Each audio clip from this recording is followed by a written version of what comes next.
नमस्कार मित्रांनो, अभ्यासवाणी या चॅनलवर तुमचं स्वागत आहे. अभ्यासवाणी रोज अभ्यास रोज प्रगती. मागील लेक्चरमध्ये आपण कॉन्स्टिट्यूशनचं फाउंडेशन आणि ॲडमिनिस्ट्रेटिव्ह स्ट्रक्चर पाहिला. आज आपण कॉन्स्टिट्यूशनची जोडणी, आर्थिक भाग आणि सुरक्षा भाग पाहणार आहोत. तर बघा, आता घराचा पाया तयार आहे आणि ते चालवणारी यंत्रणाही तयार आहे. पण या सगळ्यांना एकत्र जोडणारी वायरिंग आणि ऊर्जा पुरवणारी व्यवस्थाही लागेल. तिसरा टप्पा याचबद्दल आहे, म्हणजे या सगळ्या भागांना एकत्र आणून त्यांच्यातले संबंध निश्चित करतो. याची सुरुवात होते भाग 10 मधून, अनुसूचित आणि आदिवासी क्षेत्रे. कलम 244.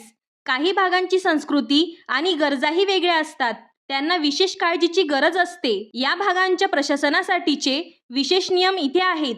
यानंतर येते वायरिंग, जी केंद्र व राज्यांना जोडते आणि ती खूप महत्त्वाची आहे, कारण त्यांच्यात अधिकारांवरून सतत वाद होत असतात आणि ते वाद होऊ नये म्हणून भाग 11, केंद्र व राज्य यांचे संबंध, हा अत्यंत महत्त्वाचा भाग आहे. केंद्र आणि राज्यांमधलं एक विस्तृत कॉन्ट्रॅक्ट आहे. पालक आणि घरातले सदस्य यांच्यासारखं. पालक म्हणजे केंद्र काही महत्त्वाचे निर्णय घेतात, पण घरातल्या सदस्यांना म्हणजे राज्यांना आपापल्या कामात स्वातंत्र्य असतं आणि कोणताही कारभार पैशांशिवाय चालत नाही.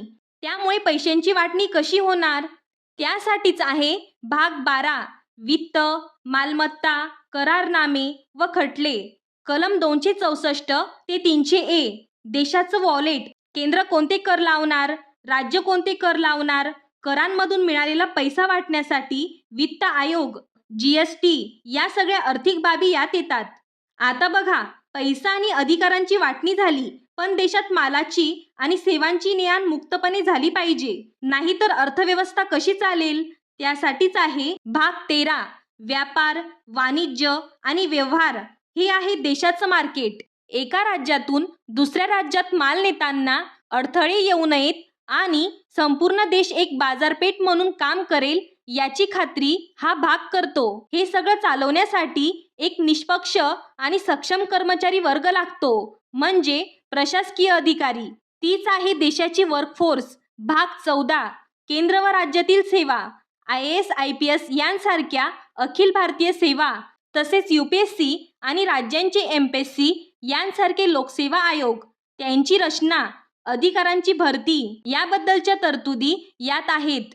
जर या अधिकारांच्या सेवेबद्दलच काही वाद झाले तर त्यासाठीच आहे भाग 14A, न्यायाधिकरणे म्हणजे ट्रिब्युनल्स. हा नंतर जोडण्यात आला.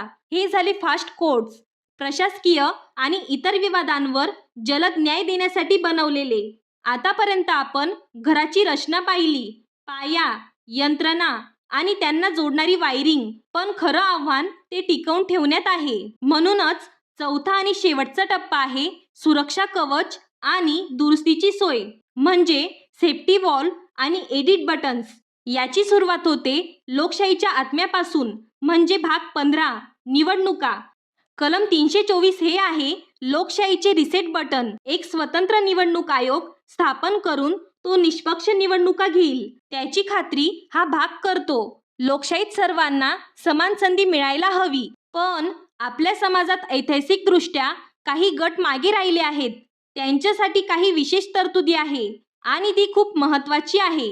भाग 16, काही वर्गांबाबत विशेष तरतुदी, म्हणजे आरक्षण, समाजातील अनुसूचित जाती, जमाती आणि इतर मागासवर्गीयांना विकासाच्या मुख्य प्रवाहात आणण्यासाठी लोकसभा आणि विधानसभेमध्ये जागांचं आरक्षण आणि त्यांच्या हितांचं रक्षण करण्यासाठी विविध आयोग स्थापन करण्याच्या तरतुदी यात आहेत. भाग 17, अधिकृत भाषामध्ये हा आहे राष्ट्राचा आवाज.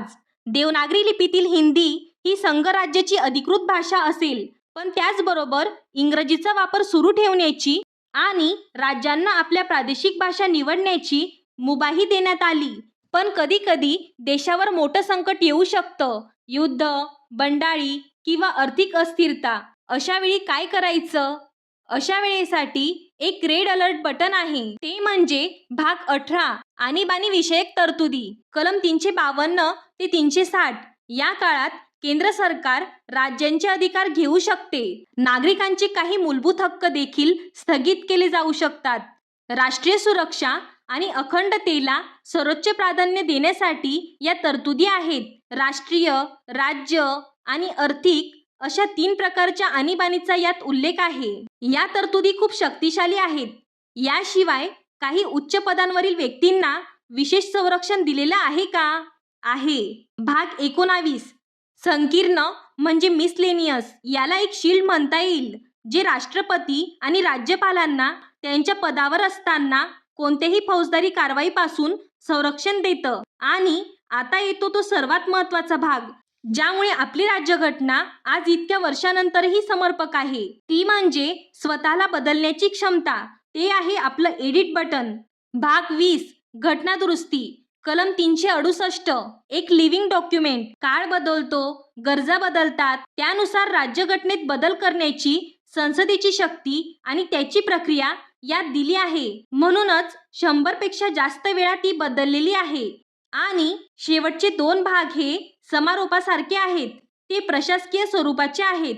भाग 21 तात्पुरत्या, संक्रमणीय आणि विशेष तरतुदी. यात आपल्या आराखड्याला लावलेल्या स्टिकी नोट्स आहेत. यात काही राज्यांसाठी जसं की महाराष्ट्र आणि गुजरात विशेष विकास मंडळ स्थापन करण्यासारख्या काही तात्पुरत्या तरतुदी आहेत. आणि सर्वात शेवटी भाग 22 संक्षिप्त नाव, प्रारंभ आणि निरसन हे आहे. आपल्या आराखड्याचे कव्हर पेज. यात आपल्या राज्यघटनेचे संक्षिप्त नाव, भारताचे संविधान असेल आणि ते कधीपासून लागू झालं याचा उल्लेख आहे. तर असा आहे आपल्या भारतीय राज्यघटनेच्या 22 भागांचा सविस्तर प्रवास. तर आज आपण फेज 3 आणि फेज 4 पूर्ण केले. फेज 3 मध्ये आपण पाहिलं केंद्र राज्य संबंध, वित्त व जीएसटी, व्यापार स्वातंत्र्य, यूपीएससी एमपीएससी सेवा आणि न्यायाधिकरणे म्हणजे देश कसा चालतो, प्रशासन आणि अर्थव्यवस्था कशी जोडलेली आहे हे आपण समजलो. फेज 4 मध्ये आपण पाहिलं निवडणूक आयोग, आरक्षण, राजभाषा, आणीबाणी, राष्ट्रपती व राज्यपाल संरक्षण, घटना दुरुस्ती आणि तात्पुरत्या तरतुदी म्हणजे संविधान स्वतःचं संरक्षण कसं करतं हे आपण समजलो. आता लक्षात ठेवा, राज्यघटना फक्त कलमे नाहीत, तर ती एक पूर्ण व्यवस्था आहे, ज्यात शासन, अर्थ, सुरक्षा आणि नियंत्रण सगळं लॉजिकली जोडलेलं आहे. जर तुम्हाला हा स्ट्रक्चर्ड अप्रोच आवडला असेल तर चॅनलला सबस्क्राईब करा. अभ्यासवाणी म्हणजे कन्सेप्ट बेस्ड लर्निंग. थँक्यू. अभ्यासवाणी रोज अभ्यास रोज प्रगती.